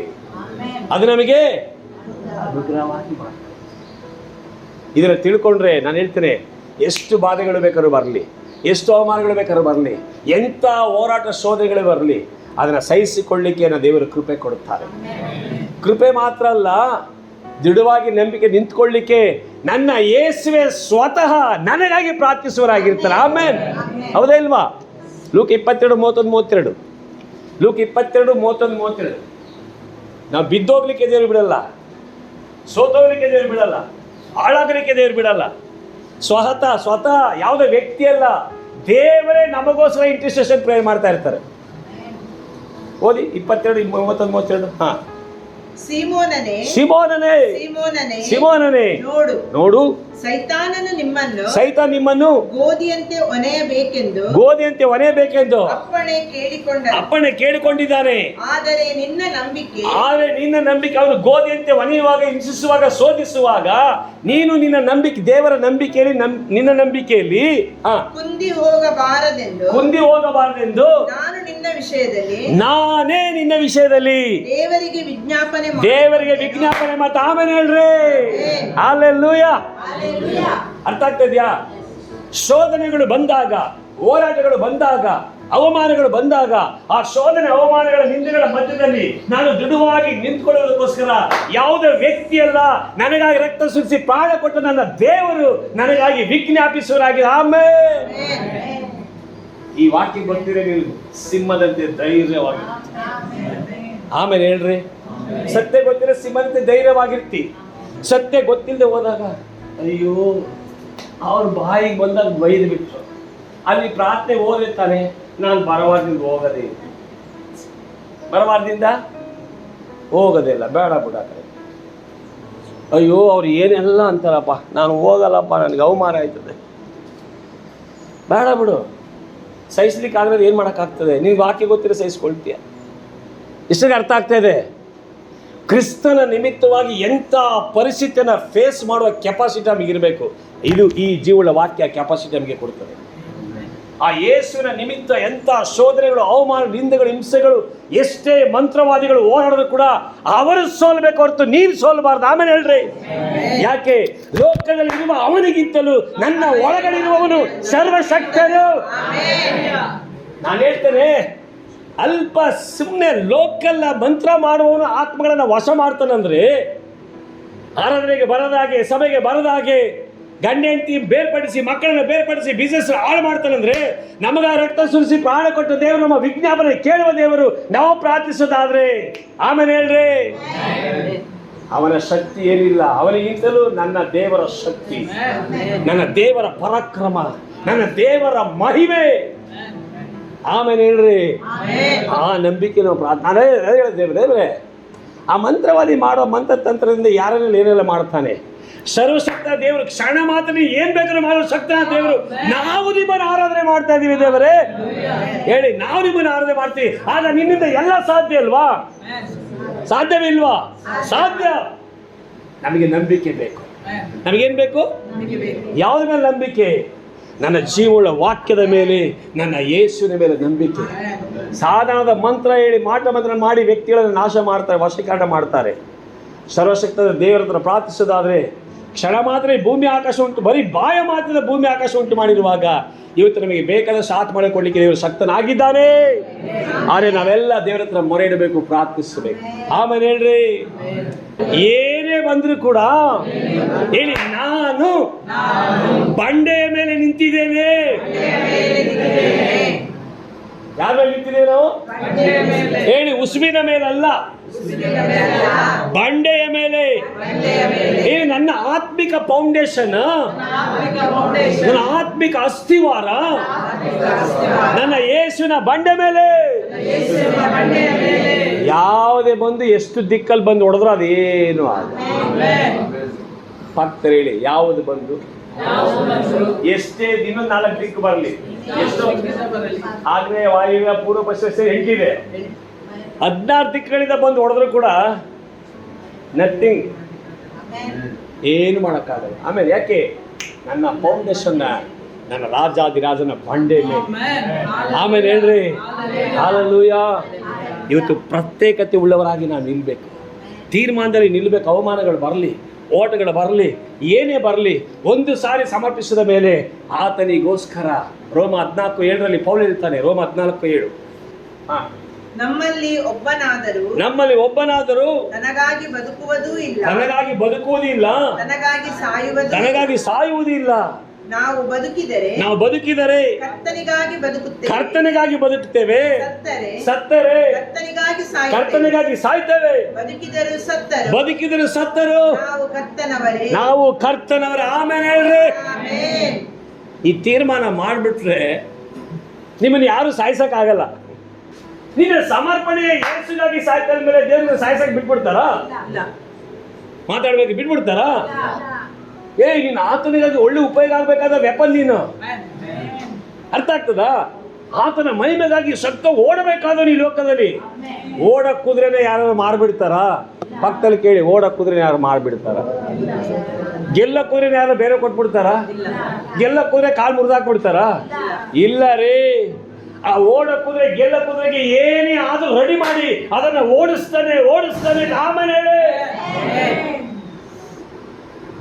ಸಾಧಾರಣ ಜಾಕಿಯ ಕೆಲಸ ಮಾಡಿದ್ರೆ ನನ್ನ ಪರಲೋಕದ ದೇವರು ಓಡ ಕುದುರೆಯನ್ನು ಯಾವತ್ತೂ ಕೂಡ ನಾಶ ಆಗಲಿಕ್ಕೆ ಬಿಡಲ್ಲ ರೀ. ಆಮೇಲೆ ಹೇಳಿ, ಯಾಕೆ? ದೇವರಿಗಾಗಿ ನಿಶಕ್ತವಾಗಿ ಸಮರ್ಪಣೆ ಮಾಡಿ ನಿಂತಾಗ ತೀರ್ಮಾನ. ಸತ್ತರು ಬದುಕಿ ಏಸುಗಾಗಂದಾಗ ನಿನ್ನನ್ನು ಮಿಡ್ಡಲ್ಲಿ ನಿನ್ನ ಟಚ್ ಮಾಡಲಿಕ್ಕೆ ಯಾರಿಗೂ ಬಿಡಲ್ಲ ಯೇಸು ಸ್ವಾಮಿ. ಯಾಕೆ ಗೊತ್ತುಂಟಾ? ನೀನು ಈ ಲೋಕದಲ್ಲಿ ಏನನ್ನ ಮಾಡಬೇಕಂತ ತೀರ್ಮಾನ ಮಾಡಿ ನಿನ್ನ ಕರೆದಿದ್ದ ಆರಿಸಿಕೊಂಡಿದ್ದಾನೋ ಅದನ್ನು ನೀನು ಮುಗಿಸುವವರೆಗೂ ನಿನ್ನನ್ನು ಒಂದು ವ್ಯಕ್ತಿ ಟಚ್ ಮಾಡೋಕ್ಕಾಗಲ್ಲ, ಒಂದು ಬುಲೆಟ್ ನೀನು ಟಚ್ ಮಾಡೋಕ್ಕಾಗಲ್ಲ. ಅಮೆರಿಕ ಅಧ್ಯಕ್ಷ ಟ್ರಂಪ್ ಅವರಿಗೆ ಬುಲೆಟ್ ಬಂತು, ಸೇಮ್ ಬುಲೆಟ್, ಅದೇ ಬುಲೆಟ್ ಬಂದಿದ್ದು, ಅದೇ ಥರ ಬುಲೆಟ್ ಎಲ್ಲಿಗೆ ಬಂತು ಗೊತ್ತುಂಟಾ? ಕಿವಿ ನೋಡಿ, ಇಲ್ಲಿಗೆ ಬೀಳಬೇಕಾದ್ದು, ಇಲ್ಲೋ ಬಿಡಬೇಕಾದ್ದು ಕಿವಿನ ಟಚ್ ಮಾಡಿ ಹೋಯ್ತು. ಹೌದೇ ಇಲ್ವಾ? ದೇವರ ಕೃಪೆ, ದೇವರ ಚಿತ್ತದಿಂದ ಅವರು ಆವತ್ತೇ ಸಾಯಬೇಕಾಗಿತ್ತು. ಹೌದೇ ಇಲ್ವಾ? ಆದರೆ ಟ್ರಂಪ್ ಅವರು ಈ 4 ವರ್ಷ ಅಮೆರಿಕದ ಅಧ್ಯಕ್ಷರಾಗಬೇಕೆಂಬುದು ದೇವ್ರ ಚಿತ್ತ ಇತ್ತು. ಆಮೇಲೆ ಹೇಳ್ರಿ, ಹೌದೇ ಇಲ್ವಾ? ಬಿಟ್ರ? ಸಾಲಿಗೆ ಬಿಟ್ರ? ಜೀವನ ಮರಣ ಯಾರ ಕೈಲಿದೆ? ಜೀವನ ಮರಣ ಲೈಫ್ ಎಲ್ಲ ದೇವ್ರ ಕೈಲಿದೆ. ದೇವ್ರ ಯೋಜನೆ ಪ್ಲಾನ್. ಅವ್ರ ಅಮೆರಿಕದ ಅಧ್ಯಕ್ಷ 4 ವರ್ಷ ಆಳ್ಬೇಕಾಗಿತ್ತು. ದೇವ್ರ ಯೋಜನೆ. ಅಂತ ಬುಲೆಟ್ ಎಷ್ಟೇ ಬಂದ್ರೆ ಅವ್ರನ್ನೇನು ಮಾಡೋಕ್ಕಾಗಲ್ಲ. ಯಾಕೆ ಗೊತ್ತುಂಟಾ? ಆತ ನಮ್ಮ ಆಶ್ರಯ, ಬಂಡೆ, ಕೋಟೆ, ದುರ್ಗವಾಗಿರ್ತಾರೆ. ಆಮೇಲೆ ಹೇಳ್ರಿ ಹಲ್ಲೆಲೂಯಾ. ಆತ ನಮ್ಮ ಆಶ್ರಯ, ಬಂಡೆ, ಕೋಟೆ, ದುರ್ಗವಾಗಿರ್ತಾನೆ. ಆತ ನಮ್ಮನ್ನು ಕಾಯುವ ಗುರಾಣಿ ಆಗಿರ್ತಾನೆ. ಆಮೇಲೆ ಹೇಳಿ. ಸೊ ನಾನು ಹೇಳ್ತೇನೆ ಪ್ರಿಯ ದೇಶದವೇ, ತೀರ್ಮಾನಗಳು, ಸಮರ್ಪಣೆಗಳು ಸಮರ್ಪಣೆ ಆಗಿರಬೇಕು, ತೀರ್ಮಾನಗಳು ತೀರ್ಮಾನವಾಗಿರಬೇಕು. ಒಂದು ಸಾರಿ ನಿಂತ ಮೇಲೆ ದೇವ್ರಿಗಾಗಿ ಏನು ಬೇಕಾದ್ರೂ ಮಾಡಲಿಕ್ಕೆ ರೆಡಿ ಇರಬೇಕು, ದೇವ್ರಿಗಾಗಿ ಏನಾಗಲಿಕ್ಕೂ ರೆಡಿ ಇರಬೇಕು, ದೇವ್ರಿಗೋಸ್ಕರ ಏನು ಅನುಭವಿಸ್ಲಿಕ್ಕೂ ರೆಡಿ ಇರಬೇಕು. ಯಾವಾಗ ನಾವು ಈ ಥರ ಸಮರ್ಪಿಸಿ ನಿಲ್ತೇವೋ ದೇವರ ನಮ್ಮ ಜೊತೆ ದೊಡ್ಡ ದೊಡ್ಡ ಕಾರಣ ಮಾಡ್ತಾರೆ. ಆಮೇಲೆ ಹೇಳಿ, ದಾನಿಯೇಲ 1ನೇ ಅಧ್ಯಾಯದಲ್ಲಿ ನೋಡಿ, ಅವನು ಸಮರ್ಪಣೆ ಮಾಡಿ ನಿಂತಾಗ ನೋಡಿ, ರಾಜನ ಸಂಸ್ಥಾನದಲ್ಲಿ ಸೇವೆ ಮಾಡಲಿಕ್ಕೆ, ಕೆಲಸ ಮಾಡಲಿಕ್ಕೆ ರಾಜವಂಶಸ್ಥನ ಬೇಕಾದಷ್ಟು ಜನರು ಸೆಲೆಕ್ಟ್ ಮಾಡ್ಕೊಂಡಿದ್ದಾರೆ. ಎಷ್ಟು? ಸಮಸ್ತರು ಅನೇಕರಿದ್ದಾರೆ. ಅದರಲ್ಲಿ ಶದ್ರಕ್, ಮೇಷ, ಅಬೇದ್ನೆಗೋ, ದಾನಿಯೇಲ 4 ಜನ ಸಪ್ರೇಟ್ ಪ್ರೈಸ್ ಕಾರ್ಡ್. ಅದರಲ್ಲಿ ಇವರು 4 ಜನ. ಅಲ್ಲಿ ನೋಡಿ, ಅಲ್ಲಿ ವಾಕ್ಯ ಹೇಳ್ತದೆ, 1ನೇ ಅಧ್ಯಾಯ 15ನೇ ವಾಕ್ಯ ಬನ್ನಿ. ಅವರು 10 ದಿನಗಳ ಮೇಲೆ ರಾಜನ ಆಹಾರವನ್ನು ಉಣ್ಣುತ್ತಿದ್ದ ಸಕಲ ಯುವಕರಿಗಿಂತ ಸುಂದರವಾಗಿಯೂ ಪುಷ್ಟರಾಗಿಯೂ ಕಾಣಿಸ. ಆಮೇಲೆ ಹೇಳಿ, ಸಂಸ್ಥಾನದಲ್ಲಿ ಕೆಲಸ ಮಾಡಿ ಕಾಣಿಸ್ಕೊಂಡಂತ ಯೌವನಸ್ಥರಿಗಿಂತ ಈ 4 ಜನ ಯೌವನಸ್ಥರು ಸುಂದರವಾಗಿಯೂ ಪುಷ್ಟರಾಗಿದ್ದ. ಆಮೇಲೆ ಹೇಳ್ರಿ, ಯಾವ ವ್ಯಕ್ತಿ ತೀರ್ಮಾನದಲ್ಲಿ, ಸಮರ್ಪಣೆ ತೀರ್ಮಾನದಲ್ಲಿ ದೃಢವಾಗಿ ನಿಂತಿರ್ತಾನೋ ಅವನು ಸುಂದರವಾಗಿರ್ತಾನೆ, ಅವನು ಪುಷ್ಟನಾಗಿರ್ತಾನೆ. ಯಾಕೆ ಹೇಳಿ? ಅವನ ಸಮರ್ಪಣೆ ಹೇಗಿದೆ ಅಂದರೆ, ಅವನ ಸಮರ್ಪಣೆ ಅವನನ್ನು ರೂಪಿಸ್ತಾ ಇರ್ತದೆ. ಸಮರ್ಪಣೆ ಅವನನ್ನು ಏನು ಮಾಡ್ತದೆ? ಕ್ರಿಸ್ತನಲ್ಲಿ ನೋಡಿ, ಸಮರ್ಪಣೆ ಉಳ್ಳವನ ಮೇಲೆ ದೇವರ ಮಹಿಮೆ ಹಾತುಕೊಳ್ಳುತ್ತೇನೆ. ಆಮೇಲೆ ಹೇಳಿ, ತೀರ್ಮಾನ ಉಳ್ಳವನ ಮೇಲೆ ದೇವರ ಮಹಿಮೆ, ಸಮರ್ಪಣೆ ಉಳ್ಳವ ಮೇಲೆ ಆತನ ಅಭಿಷೇಕ ಆವರಿಸಿಕೊಳ್ಳುತ್ತೆ. ಆತನ ಅಭಿಷೇಕ ಕೊಡುವ ಸೌಂದರ್ಯ ಯಾವ ಬ್ಯೂಟಿ ಪಾರ್ಲರ್ ಸೌಂದರ್ಯ ಕೊಡೋಕ್ಕಾಗಲ್ಲ. ಆತನ ಸಾನ್ನಿಧ್ಯ ಮಾನಮಹಿಮೆ ಕೊಡುತ್ತ ಸೌಂದರ್ಯ, ಹಾಲೆದ ಅಂಗಡಿ ಸಿಗುವಂಥ ಸೌಂದರ್ಯ ಯಾವುದೇ ಬ್ಯೂಟಿ ಪಾರ್ಲರ್ ಕೊಡೋಕ್ಕಾಗಲ್ಲ.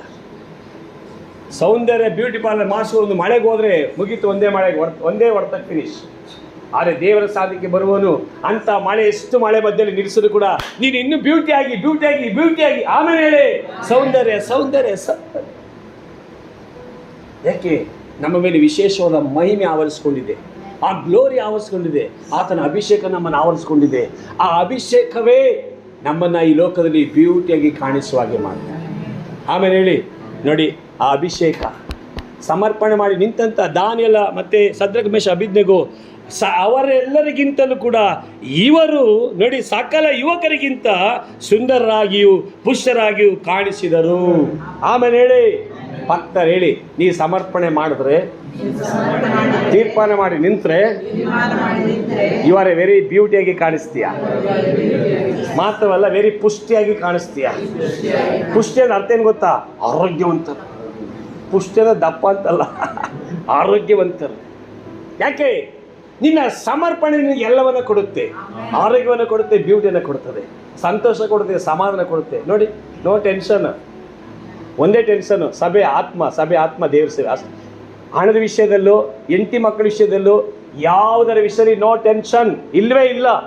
ಒಂದೇ ದೇವರೇ ನಿನ್ನ ಸೇವೆ, ನಿನ್ನ ರಾಜ್ಯ, ನಿನ್ನ ಚಿತ್ತ, ನಿನ್ನ ಸಭೆ ಸೇವೆ, ಆತ್ಮ, ಮಂಗಳೂರು, ಉಡುಪಿ ದೇವರೇ. ಆಮೇಲೆ ಹೇಳ್ರಿ, ಆತ್ಮಿಕ ಮಂಡಲ ಲೋಡ್ ಆಗಿರ್ಬೇಕಾದ್ರೆ ದೇವ್ರ ಚಿತ್ತಿಗೆ ವಿರುದ್ಧವಾದ ಬಂದು ಅದು ರಿಸೀವ್ ಮಾಡಲ್ಲ, ರಿಜೆಕ್ಟ್ ಮಾಡ್ತದೆ. ಯಾಕೆ? ಅದು ತಗೊಳಕ್ಕಾಗಲ್ಲ, ಅದಕ್ಕೂ ನಿಮಗೆ ಒಂದಾಗಲ್ಲ. ಅದು ಎಲ್ಲ ಇಲ್ಲೇ ಇದ್ದೀರಾ? ಇದು ನಿಮ್ಮ ಹಾಡು ನೋಡಿ ನಿಮ್ಗೆ ಗೊತ್ತಾಗ್ತದೆ. ನಾನು ಹೇಳಿದಾಗ ನಿಮ್ಮ ಮೊಬೈಲ್ಗಳನ್ನೆಲ್ಲ ಇನ್ಸ್ಟಾಗ್ರಾಮ್ ಕ್ಯಾನ್ಸಲ್ ಮಾಡಿ, ಯೂಟ್ಯೂಬಲ್ಲಿ ದೇವ್ರ ಚಿತ್ತಿಗೆ ಯಾವುದು ನೋಡಬೇಡಿ. ಒಂದು ಸ್ಪಿರಿಚುವಲ್ ಸಾಂಗ್ ನೋಡಿ, ಆರಾಧನೆ ನೋಡಿ, ಯಾವುದೋ ಪ್ರಾಪರ್ಟಿಕಲ್ ಸ್ಪಿರಿಚುವಲ್ ಕ್ಲಿಪ್ಪಿಂಗ್ಸ್ ಅದು ನೋಡಿ. ಅದು ಬಿಟ್ಟು ಬೇರೆ ಯಾವುದು ನೋಡಬೇಡಿ. ನಾನು ಹೇಳಿದಾಗ ಮಾಡಿ, ಪ್ರಾರ್ಥನೆ ಮಾಡಿ, ಆರಾಧನೆ ಮಾಡಿ, ಗಂಟೆ ಆರಾಧನೆ ಮಾಡಿ, ಪ್ರಾರ್ಥನೆ ಮಾಡಿ, ಸ್ತುತಿ ಮಾಡಿ, ಬೈಬಲ್ ಓದಿ. ಯಾವಾಗ ನೋಡಿ ನಿಮಗೆ ಬೇರೆ ಶಬ್ದ ನಿಮಗೆ ಕಿವಿಗೆ ಬಿದ್ದರೆ ನೀವು ಸಹಿಸ್ಕೊಳ್ತೀರ ನೋಡ್ತೀನಿ ನಾನು. ಯಾಕೆಂದರೆ ಒಂದೇ ತೀರ್ಮಾನ, ದೇವರಿಗೋಸ್ಕರ, ದೇವ್ರಿಗಾಗಿ ಏನಾದ್ರು ಒಂದು ಮಾಡಬೇಕು. ಅದೇ ಸಮಯ ದೇವರಿಗೆ ಕೊಡಬೇಕು. ಅದೇ 1.5 ಗಂಟೆ ನೋಡಿ.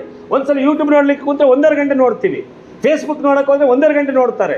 ಅರ್ಧ ರಾತ್ರಿ ಎದ್ದು ಕುಂತ್ಕೊಂಡು ನೋಡ್ತಾರೆ. ಬೆಳಗಿನ ಜಾವ ಎದ್ದ ತಕ್ಷಣ ನೋಡ್ತಾರೆ ಕುಂತ್ಕೊಂಡು ಗಂಟೆಗಟ್ಟಲೆ. ಯೂಟ್ಯೂಬು, ಇನ್ಸ್ಟಾಗ್ರಾಮ್ಗಳು, ಇನ್ನೊಂದು ಯಾವ್ದು ಬರುತ್ತಲ್ಲ ಸ್ಟೇಟಸ್ಸು. ಒಂದ್ಸಲಿ ಕುಂತ್ಕೊಂಡ್ರೆ ಬರೀ ಸ್ಟೇಟಸಲ್ಲಿ ಎಷ್ಟು ನಂಬರ್ ಇದೆ ಎಲ್ಲರದ್ದು ಸ್ಟೇಟಸ್ ನೋಡ್ಸಲಿ 2 ಗಂಟೆ ಆದರೂ ಆಯಿತು. ಹೌದೇ ಅಲ್ವಾ? ಅವ್ರ ಸ್ಟೇಟಸ್ ನೋಡಿ ನನಗೇನು ಸಿಕ್ತು.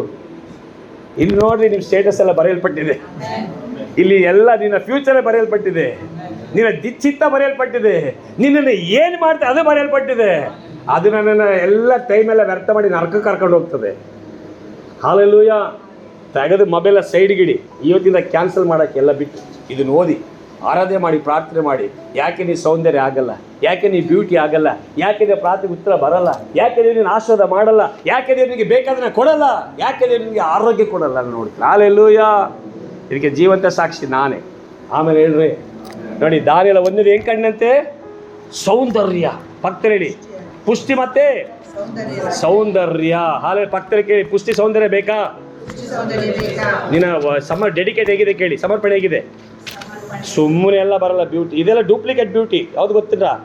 ಯಾವ್ದು ಹೇಳಿ? ಬ್ಯೂಟಿ ಪಾರ್ಲರ್ ಸಿಗೋದಲ್ಲ ಡೂಪ್ಲಿಕೇಟು. ಕೇಳ್ಕೊಳ್ಳಿ, ಎಲ್ಲ ಬ್ಯೂಟಿ ಪಾರ್ಲರ್ ಅಲ್ಲಿ ಸಿಗೋದಲ್ಲ ಡೂಪ್ಲಿಕೇಟು. ಅದು ಇದು ಕ್ರೀಮ್ ಪಾಮ್ ಎಲ್ಲ ಹಾಕ್ಕೊಂಡು ಪ್ರೈಸ್ ಗಾರ್ಡ ದೇವ್ರ ಬ್ಯೂಟಿ ಕೊಡ್ಬೇಕು. ಆಮೇಲೆ ಹೇಳ್ರಿ, ಎರಡನೇದು 1ನೇ ಅಧ್ಯಾಯ, ದಾರಿಯೆಲ್ಲ 1ನೇ ಅಧ್ಯಾಯ 17ನೇ ವಾಕ್ಯ. ಹೀಗಿರಲು, ನಾನು ಇದೊಂದು ಹೇಳಿ ಮುಗಿಸ್ತೇನೆ, ನೆಕ್ಸ್ಟ್ ವೀಕ್ ತಗೊಳ್ತೀನಿ. ಹೀಗಿರಲು ದೇವರು ಆ 4 ಮಂದಿ ಯುವಕರಿಗೆ ಸಕಲ ಶಾಸ್ತ್ರಗಳಲ್ಲಿಯೂ ವಿದ್ಯೆಗಳಲ್ಲಿಯೂ ಜ್ಞಾನ ವಿವೇಕಗಳನ್ನ ಆಮೇಲೆ ಹೇಳಿ. ಅಲ್ಲ ಪಾಸ್ಟ, ನಾವೆಲ್ಲ ಯೇಸುಸ್ವಾಮಿ ನಂಬಿದಾರಲ್ವಾ? ನೋಡಿ, ಅಲ್ಲಿ ಬಂದಿದ್ದವರೆಲ್ಲ ಎಲ್ಲಿಗೆ ಬಂದಿದ್ದು? ಅಷ್ಟು ಜನ ಯೌವನಸ್ಥನ ಆರಿಸ್ಕೊಂಡಿದ್ರೆ ಎಲ್ಲಿಗೆ? ರಾಜನ ಸಂಸ್ಥಾನದಲ್ಲಿ ಕೆಲಸ ಮಾಡಲಿಕ್ಕೆ, ರಾಜನ ಸಂಸ್ಥಾನದಲ್ಲಿ. ಆದ್ರೆ ಅಲ್ಲಿರುವಂತ ಎಲ್ಲರ ರಾಜ ಬಿಟ್ಟಿದ್ದಾರೆ, ದೇವರು ಬಿಟ್ಟಿದ್ದಾರೆ. ಯಾರನ್ನ ಸೆಲೆಕ್ಟ್ ಮಾಡ್ಕೊಂಡಿದ್ದಾರೆ? ಶದ್ರಕ್, ಮೇಷಕ್, ಅಬೇದ್ನೆಗೋ, 4 ಜನರು ಮಾತ್ರ ಅಷ್ಟು ಜನರು ಆರಿಸ್ಕೊಂಡು. ಕಾರಣ ಅಲ್ಲಿ ಬಂದವರೆಲ್ಲ ರಾಜ ಕುಡಿಯೋದು, ಉಣ್ಣೋದು, ತಿನ್ನೋದು, ಕೂಡೋದು, ತಿಂದು ಬಿರುಕು ಒದ್ದಾಡ್ತಾ ಇದ್ರು. ಆಯ್ತಾ? ಆದರೆ ಇವರು ಮಾತ್ರ ಅದೆಲ್ಲವನ್ನ ತ್ಯಜಿಸಿ ತಮ್ಮನ್ನ ಅಶುದ್ಧ ಮಾಡ್ಕೊಳ್ಳಲ್ಲ, ನಾವು ಶುದ್ಧರಾಗಿದ್ದೇವೆ ತೀರ್ಮಾನ ಮಾಡಿ ನಿಂತ್ಕೊಂಡು ಕಾಯಿ ಪಲ್ಯ ಪರಿಶುದ್ಧವಾದನ್ನು ತಿಂದು ಆ ದೇವರ ಭಯಭಕ್ತಿಯಲ್ಲಿ ಜೀವನ ಮಾಡ್ತಿದ್ರು. ಈ ಥರವಾಗಿ ಜೀವನ ಮಾಡ್ತಿರ್ಲಿಲ್ಲ. ಅದರ ನಿಮಿತ್ತ ದೇವರಿಗೆ ಏನು ಸಕಲ ಜ್ಞಾನ. ಓದಿ ವಾಕ್ಯನ. ಎಸ್, ನಾನು ಮುಗಿಸ್ತೇನೆ ಈಗ. ನೋಡಿ, ಸಕಲ ಶಾಸ್ತ್ರಗಳ, ಒಂದು ಶಾಸ್ತ್ರ ಅಲ್ಲ, ಸಕಲ ಶಾಸ್ತ್ರಗಳಲ್ಲಿಯೂ ವಿದ್ಯೆಗಳಲ್ಲಿಯೂ ಜ್ಞಾನ ವಿವೇಕಗಳನ್ನು ದಯಪಾಲಿಸಿದನು. ಹಾಲೆಲೂಯ. ಜ್ಞಾನ ವಿವೇಕಗಳನ್ನು ದಯಪಾಲಿಸಿದನು. ಹಾಗಾದ್ರೆ ಪಾಸ್ ಜ್ಞಾನ ಪ್ರಕಾಶ ಹೆಂಗ್ ಬಂತು? ಜ್ಞಾನ ವಿವೇಕ. ಒಂದು ದಿನ ನಂಬಿಕೆ ಇಲ್ದಿದ್ದವನು, ಒಂದಿನ ಜ್ಞಾನ ಇಲ್ದಿದ್ದವನು, ಓದಿದ್ದು ಬಂತು just SSLC Kannada medium pass. ಯಾವುದೂ ಇಲ್ಲದೆ ಹೋದವನು ಯಾಕೆ ಬಂತು? ದೇವರ ಸಾನ್ನಿಧ್ಯ, ದೇವರ ಸಮ್ಮುಖ, ದೇವರ ಪಾದ. ದೇವರೇ ಅಬ್ಬಾ, ಏನು ಮಾತಾಡ್ಬೇಕು, ಹೇಗೆ ಮಾತಾಡ್ಬೇಕು, ಯೇಸುವೆ ಕಲಿಸ್ಕೊಡು ದೇವರೇ, ತಿಳಿಸ್ಕೊಡು, ನನಗೆ ಜ್ಞಾನ ಕೊಡು ದೇವರೇ. ಆ ಸಮರ್ಪಣೆ ತೀರ್ಮಾನ, ಆ ದೇವರು ಒಂದು ವ್ಯಕ್ತಿಯನ್ನು ಮೆಚ್ಚುವಾಗ ಅವನಿಗೆ ಬೇಕಾದ ಜ್ಞಾನ, ಸಂತೋಷ, ಸಮಾಧಾನ, ವಿವೇಕ ಎಲ್ಲವನ್ನ ಕೊಡ್ತಾರೆ. ಆಮೇಲೆ ಹೇಳ್ರಿ, ಹಾಗಾದ್ರೆ ದೇವರು ಮೆಚ್ಚುವಂಥದ್ದು ಯಾವುದು ಗೊತ್ತಾ? ಸಮರ್ಪಣೆ ತೀರ್ಮಾನವುಳ್ಳವನಲ್ಲ. ಇಲ್ಲಿ 4 ಜನನ ಮೆಚ್ಚೋದಕ್ಕೇನೆ ಸಪ್ರೇಟಾಗಿ ಕರ್ಕೊಂಡು ದೇವರು ಅವ್ರಿಗೆ ಟ್ರೈನಿಂಗ್ ಮಾಡ್ತಾ ಇರೋದಿಲ್ಲ. ಹೌದೇ ಇಲ್ವಾ? ಇಲ್ಲಿ ಎಲ್ರಿಗೂ ಕೊಡ್ಬೋದಾಯ್ತಲ್ವಾ? ಅವರ ಮಧ್ಯದಲ್ಲಿಂದ ಇವನ್ನ ಆರಿಸಿಕೊಂಡಿದ್ದಾನೆ. ಯಾರು? ದೇವರು ಆರಿಸಿಕೊಂಡಿದ್ದಾರೆ. ಆರಿಸಿಕೊಂಡು ಸ್ಪೆಷಲ್ ಟ್ರೈನಿಂಗ್ ದೇವರು ಕೊಡ್ತಾ ಇದ್ದಾರೆ. ಆಮೇಲೆ ಹೇಳ್ರಿ, ಎಲ್ಲಿಗೆ ಬೇಕಾದ್ದು ಗೊತ್ತುಂಟಾ? ಆ ರಾಜನ ಸಂಸ್ಥಾನದಲ್ಲಿ ಕೆಲಸ ಮಾಡಲಿಕ್ಕೆ ಬೇಕಾದಂಥ ಎಲ್ಲ ಟ್ರೈನಪ್ಪನ್ನ ಆ ಕಂಚುಕಿ ಎಲ್ಲ, ಬೇರೆಯವರ ಅಧಿಕಾರಿಗಳೆಲ್ಲ, ಪರಲೋಕದ ದೇವರೇ ಟ್ರೈನಿಂಗ್ ಕೊಡ್ತಾ ಇದ್ದಾರೆ. ಆಮೇಲೆ ಹೇಳ್ರಿ, ಭಕ್ತರು ಹೇಳಿ, ನಿನ್ನ ಯಾವ ವಿಷಯದಲ್ಲಿ ಕೂಡ, ನೀ ಎಲ್ಲಿ ಹೋದ್ರು ಕೂಡ ಅವ್ರು ಕೊಡೋ ಟ್ರೈನಿಂಗ್, ಇವ್ರು ಕೊಡೋ ಟ್ರೈನಿಂಗ್ ಅಲ್ಲ, ನನ್ನ ಪರಲೋಕ ದೇವರು ಕೊಡೋ ಟ್ರೈನಿಂಗ್ ಅಲ್ಲೇ ಯು ಆರ್ ಎ ಸಕ್ಸಸ್ಫುಲ್. ಅವ್ರ ಟ್ರೈನಿಂಗ್ ಅಲ್ಲಿ ಅವ್ರ ಟ್ರೈನಿಂಗ್ ತಗೊಂಡು ಸಕ್ಸಸ್ಫುಲ್ ಆದ್ರ ಇನ್ನು ಅದು ವಾಕ್ಯ ಓದ್ಬಿಡಿ, ಮುಂದೆ ಮುಗಿಸ್ತೀನಿ. ಓದ್ಬಿಡಿ ಮತ್ತೆ. 18 ಓದ್ಬಿಡಿ. ಸಮಸ್ತ ಸ್ವಪ್ನಗಳನ್ನು, ದಿವ್ಯ ದರ್ಶನಗಳನ್ನು ಗ್ರಹಿಸುವುದರಲ್ಲಿ ಪ್ರವೀಣನಾದನು. ನೋಡಿ, ರಾಜನ ಕನಸಿಗೆ ಏನು ಉತ್ತರ ಹೇಳ್ಬೇಕು, ಅದಕ್ಕೆ ಬೇಕಾದ ಕನಸು ಮತ್ತೆ ದರ್ಶನ, ದಿವ್ಯ ದರ್ಶನ, ಆ ಗಿಫ್ಟ್ ಅನ್ನ ದೇವರು ಕೊಟ್ಬಿಟ್ರು. ಆಮೇಲೆ ಹೇಳಿ, ಯಾಕೆ ಇದನ್ನೇ ಮೇನು, ಅದನ್ನ ಹೇಳ್ಬೇಕೀಗ. ದಾನಿಯೆಲ್ಲ ಹೋಗಿ ರಾಜನಿಗೆ ಮುಂದೆ ಬರುತ್ತೆ. ರಾಜನ ಕನಸು ಮತ್ತೆ ಕನಸಿಗೆ ಅರ್ಥ ಹೇಳಬೇಕು. ಆ ಕನಸಿಗೆ ಅರ್ಥ ಹೇಳ್ಬೇಕಾದ್ರೆ ಇವನಿಗೇನು ಬೇಕು? ಆ ಕನಸಿಗೆ ಅರ್ಥ ಹೇಳುವಂತ ಸ್ವಪ್ನ ಬಿಡಬೇಕು, ಅದ್ರ ಜ್ಞಾನ ಬೇಕು, ಅದು ದಿವ್ಯ ದರ್ಶನ ಬೇಕು. ಅದನ್ನು ದೇವರು ಆಲ್ರೆಡಿ ಲೋಡ್ ಮಾಡ್ತಾ ಇದ್ದಾರೆ, ಟ್ರೈನ್ ಅಪ್ ಮಾಡ್ತಾರೆ. ಯಾರಿಗೆ? ದಾನಿಯೇಲನಿಗೆ, ಶದ್ರಕ್ ಮೇಷಕ್ ಅಬೇದ್ನೆಗೋ. ಹಲ್ಲೆಲೂಯ. ಅಂದ್ರೆ ಫ್ಯೂಚರ್ ಆಗೋಂಥ ದೇವ್ರಿಗೆ ಗೊತ್ತಿದೆ, ಮುಂದೆ ಆಗುವಂಥ ವಿಷಯನ ಇವತ್ತೇ ಟ್ರೈನ್ ಅಪ್ ಮಾಡ್ತಾರೆ, ಕಲಿಸಿ ಕೊಡ್ತಾರೆ. ಆಮೇಲೆ ಹೇಳ್ರಿ, ಇವತ್ತು ದೇವರು ಒಂದು ವ್ಯಕ್ತಿ ಕೂಡ ಹಾಗೇನೆ, ಮುಂದೆ ಆಗಬೇಕಾದ, ಮಾತಾಡಬೇಕಾದ ವಿಷಯವನ್ನ ದೇವರು ಇಂದಿನ ದಿನದಲ್ಲೇ ನಿಮ್ಮನ್ನ ಟ್ರೈನ್ ಅಪ್ ಮಾಡ್ತಾರೆ. ಆಮೇಲೆ ನಿಮಗೆ ಕಲಿಸಿ ಕೊಡ್ತಾರೆ, ನಿಮಗೆ ಹೇಳಿ ಕೊಡ್ತಾರೆ, ನಿಮಗೆ ತಿಳಿಸಿಕೊಳ್ತಾರೆ, ನಿಮ್ಮ ಸಂಗಡ ಮಾತನಾಡ್ತಾರೆ. ಹಲ್ಲೆಲೂಯ. ದೇವರು ಮಾತಾಡ್ತಾರೆ. ಮುಂದೆ ವಾಕ್ಯ ಹೇಳ್ತಾರೆ, ಓದಿ ಮುಂದೆ. ರಾಜನ ನೇಮಿಸಿದ ಕಾಲವು ಕಳೆದು ಯುವಕರನ್ನು ಸನ್ನಿಧಿಗೆ ತರತಕ್ಕ ಸಮಯವು ಬಂದಾಗ, ನೋಡಿ, ಯುವಕರು ಎಲ್ಲ ಎಷ್ಟು ಜನ ಸೆಲೆಕ್ಟ್ ಮಾಡಿ ಅವರೆಲ್ಲರ ಕರ್ಕೊಂಡು ಬರ್ಲಿಕ್ಕೆ, ರಾಜನ ಸನ್ನಿಧಿ ಕರ್ಕೊಂಡು ಬರ್ಲಿಕ್ಕೆ ಟೈಮ್ ಬಂದಾಗ, ಕಂಚುಕಿಯರ ಅಧ್ಯಕ್ಷನು ಅವರನ್ನು ನೆಬೂಕದ್ನೆಚ್ಚರನ ಸಮ್ಮುಖಕ್ಕೆ ಕರೆತಂದನು. ಕಂಚುಕಿ ರಾಜನ ಸಮ್ಮುಖಕ್ಕೆ ಮುಂದೆ ಕರ್ಕೊಂಡು ಬಂದ್ಬಿಟ್ಟ. ಓದಿ. ರಾಜನು ಅವರ ಸಂಗಡ ಮಾತಾಡುವಾಗ ಆ ಸಮಸ್ತ ಯುವಕರಲ್ಲಿ, ಆ ಸಮಸ್ತ ಇದ್ದಂತ ಎಲ್ಲ ಯುವಕರಲ್ಲಿ ದಾನಿಯೇಲ, ಅನನ್ಯ, ಮಿಶಾಯೇಲ, ಅಜರ್ಯ ಇವರ ಹಾಗೆ ಯಾರು ಕಂಡು ಬರಲಿಲ್ಲ. ಆಮೇಲೆ ಹೇಳ್ರಿ, ಹಲ್ಲೆಲೂಯ. ದೇವರ ಚಿತ್ತಾನುಸಾರ ಸಮರ್ಪಣೆ ತೀರ್ಮಾನದಲ್ಲಿ ಶುದ್ಧರಾಗಿ ಜೀವಿಸುವವರು. ನೀ ಎಂಥ ವ್ಯಕ್ತಿ ಮುಂದೆ ಹೋಗಿ ನಿಂತರೂ ಕೂಡ ನಿನ್ನನ್ನು ಅವರು ಗುರುತಿಸ್ತಾರೆ. ಇವರ ಹಾಗೆ ಅವರು ಬರೋದಿಲ್ಲ, ಇವರ ಹಾಗೆ ಅವರಿಲ್ಲ, ಇವರ ಹಾಗೆ ಅವ್ರು ಮಾಡೋಕ್ಕಾಗಲ್ಲ, ಇವರ ಹಾಗೆ ಅವ್ರು ನಿಲ್ಲಕ್ಕಾಗಲ್ಲ. ನೋಡಿ, ರಾಜನು ಗೊತ್ತಾಗ್ತದೆ, ಈ 4 ಜನರ ಹಾಗೆ ಅವ್ರು ಯಾರು ಇಲ್ಲ. ಭಕ್ತರು ಹೇಳಿ, ಈ 4 ಜನರ ಹಾಗೆ ಸಮಸ್ತರಿದ್ದಾರೆ. ಅಲ್ಲಿ ತುಂಬ ಜನ ಇದ್ದಾರೆ. ಅವ್ರ ಮಧ್ಯದಲ್ಲಿ ಓನ್ಲಿ 4 people, 4 ಜನ ಮಾತ್ರ ಸೆಲೆಕ್ಟೆಡ್.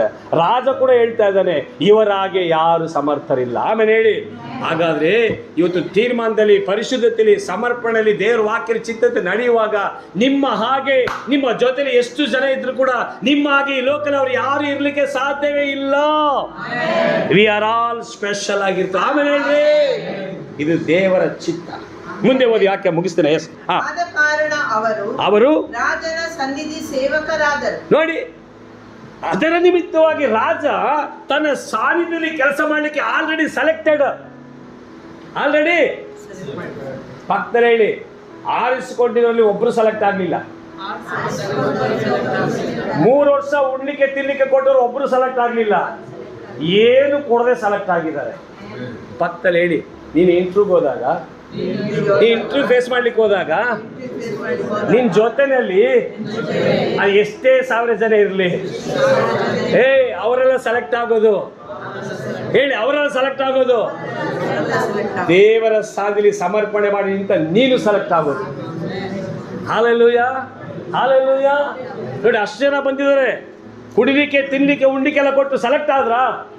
ತಿಂದಿದ್ದು ಕುಡಿದಿದ್ದೇ ಲಾಭ, ಬೇರೆ ಏನು ಲಾಭ ಇಲ್ಲ. ರಾಜನಿಗೆ ನಷ್ಟ ಎಲ್ಲ ಕಳ್ಕೊಂಡ, ಅದು ಏನು ಕೊಡಲಿಲ್ಲ. ಆದರೆ ದಾನಿಯೇಲ, ಶದ್ರಕ್, ಮೇಷಕ್, ಅಬೇದ್ನೆಗೋ ಸೆಲೆಕ್ಟ್ ಆಗಿದ್ರು. ಆಮೇಲೆ ಹೇಳಿ, ನಾನು ಹೇಳ್ತೇನೆ, ದೇವರ ಮಕ್ಕಳು ಎಷ್ಟು ಜನ ಇಂಟರ್ವ್ಯೂ ಫೇಸ್ ಮಾಡಲಿಕ್ಕೆ ಬಂದರೂ ಕೂಡ ವಾಕ್ಯದ ಆಧಾರದಲ್ಲಿ ನೀನಿದ್ರೆ ನಿನ್ನ ಕ್ವಾಲಿಫೈಡ್ ಬೇರೆ ಡಿಫ್ರೆಂಟ್ ಆಗಿರ್ತದೆ. ಯಾಕೆ? ನಿನ್ನನ್ನು ರೂಪಿಸುವವನು ದೇವರು. ನಮ್ಮನ್ನು ರೂಪಿಸುವವರು ಯಾರು? ಅವರೆಲ್ಲ ಸೆಲೆಕ್ಟ್ ಆಗೋದು, ನೀನು ಸೆಲೆಕ್ಟ್ ಆಗೋದು. ಯಾರು?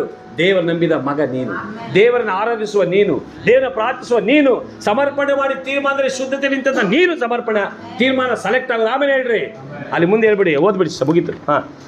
ಬಳಿಕ ರಾಜನು ಶಾಸ್ತ್ರೀಯ ವಿದ್ಯೆಯ ಸರ್ವ ವಿಷಯಗಳಲ್ಲಿ ಅವರನ್ನು ವಿಚಾರ ಮಾಡಲು ಅವನ ಪೂರ್ಣ ರಾಜ್ಯದಲ್ಲಿನ ಎಲ್ಲಾ ಜೋಯಿಸರಿಗಿಂತಲೂ ಮಂತ್ರವಾದಿಗಳಿಗಿಂತಲೂ 10ರಷ್ಟು ನಿಪುಣರಾಗಿ ಕಂಡು ಬಂದರು.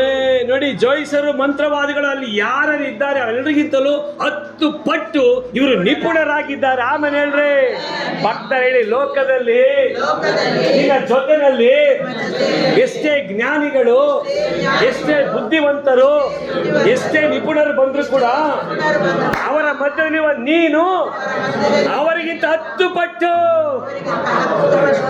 ಸ್ವಲ್ಪ ಸರಿಯಾಗಿ ಹೇಳಿ, ಅವರಿಗಿಂತ 10 ಪಟ್ಟು, ಅವರಿಗಿಂತ 100 ಪಟ್ಟು ನಾನು ನಿಪುಣನಾಗಿರ್ತೇನೆ. ಆಮೇಲೆ ಹೇಳ್ರಿ, ಇದೇ ಸತ್ಯ. ಈ ಸತ್ಯವನ್ನು ನಂಬಿದವನು ಎಲ್ಲೂ ಫೇಲ್ಯೂರ್ ಅಲ್ಲ. You are a successful. ನೀ ಯಾವ ಇಂಟರ್ವ್ಯೂಗೆ ಹೋಗು, ಯು ಆರ್ ಎ ಸಕ್ಸಸ್ಫುಲ್. ಯಾಕೆ? ಗಾಡ್ ಗ್ರೇಸ್ ನಿನ್ನ ಮೇಲೆ ಇರ್ತದೆ, ಅಧಿಕಾರಿಯ ದಯ ನಿನ್ನ ಮೇಲೆ ಇರ್ತದೆ, ದೇವರ ಕೃಪೆ ನಿನ್ನ ಮಕ್ಕಳ ಮೇಲೆ ಇರ್ತದೆ, ನಿಮ್ಮ ಕುಟುಂಬದ ಮೇಲೆ ಇರ್ತದೆ, ನಿಮ್ಮ ಕೆಲಸ ಕಾಲ ಮೇಲೆ ಇರ್ತದೆ, ನಿಮ್ಮ ಮಕ್ಕಳ ಭವಿಷ್ಯದ ಮೇಲೆ ಇರ್ತದೆ. ಆಮೇಲೆ ಹೇಳ್ರಿ, ನಾವು ತೀರ್ಮಾನ ಮಾಡಿ ಸಮರ್ಪಣೆ ಮಾಡಿ ನಿಲ್ಲಬೇಕು. ಓದ್ ಮುಗಿಸ್ಬಿಡಿ, ಅದನ್ನ ಫಿನಿಶ್ ಮಾಡೋಣ. ಎಸ್, ದಾನಿಯೇಲನು ರಾಜದ ಕೊರೇಶನ ಆಳಿಕೆಯ ಮೊದಲನೇ ವರ್ಷದ ತನಕ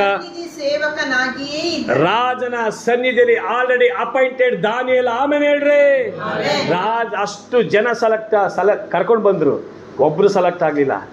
ರಾಜನ ಸನ್ನಿಧಿಯಲ್ಲಿ ಸೆಲೆಕ್ಟ್ ಆಗಿದ್ದು ದಾನಿಯೇಲ ಒಬ್ಬನೇ. ದಾನಿಯೇಲ ಒಬ್ಬನೇ. ಹಾಲೆಲೂಯಾ.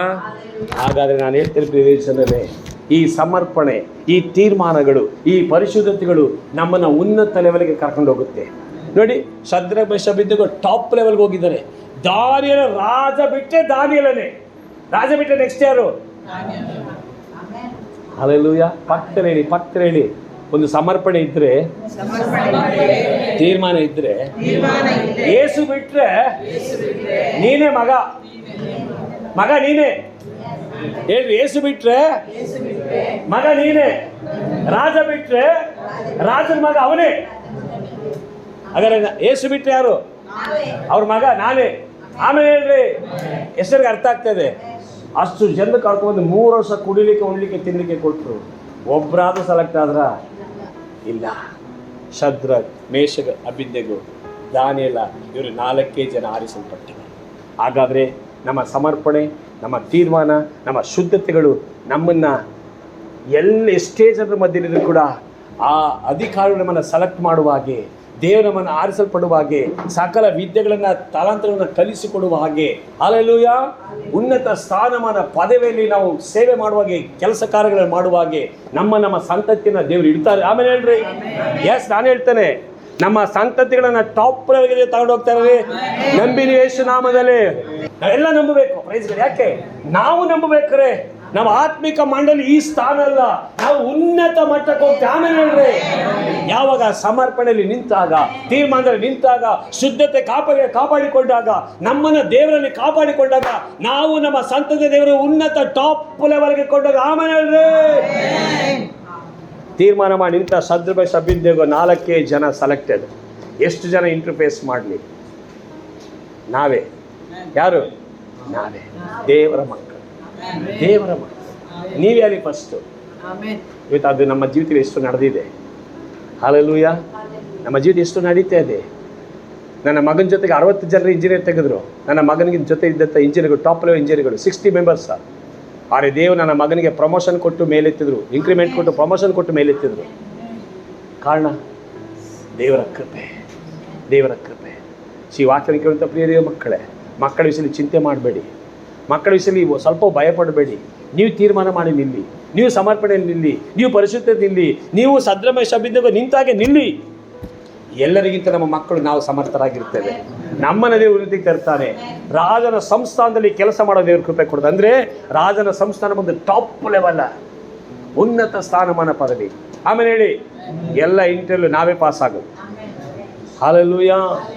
ಮಕ್ಕಳಿ ನಂಬಿ ನಂಬಿ ನಂಬಿ ನಂಬಿ ಈ ಸಂದೇಶ ನಿಮ್ಮ ಮಕ್ಕಳ ಭವಿಷ್ಯಕ್ಕೆ, ನಿಮ್ಮ ಭವಿಷ್ಯಕ್ಕೆ ಪ್ರವಾದನೆ ಆಗಿರ್ತದೆ.